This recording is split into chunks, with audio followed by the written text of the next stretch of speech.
একদিন ছোট্ট গোলাপি টুনি পাখি নদীর ধারে উড়ে উড়ে গান গাইছিল। আকাশে নরম মেঘ, হালকা বাতাস আর নদীর জল চিকচিক করছিল রোদের আলোয়। হঠাৎ টুনি দেখতে পেল নদীর জলে একটি সুন্দর লাল মাছ কাঁদছে। টুনি নিচে নেমে বলল, লাল মাছ বন্ধু, তুমি কাঁদছ কেন? লাল মাছ দুঃখ করে বলল, গতরাতের ঝড়ে আমার ছোট্ট শৈবালের ঘর ভেঙে গেছে। এখন আমার থাকার কোনো জায়গা নেই। টুনির খুব মায়া হল। সে বলল, চিন্তা করো না, আমরা সবাই মিলে তোমার নতুন ঘর বানাব। তারপর টুনি উড়ে উড়ে বন থেকে সাহায্য আনল।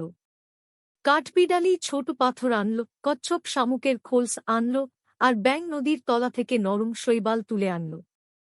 সবাই মিলে নদীর ধারে একটি সুন্দর গোল ঘর বানাল। ঘরের চারপাশে রঙিন ফুল আর ঝিনুক দিয়ে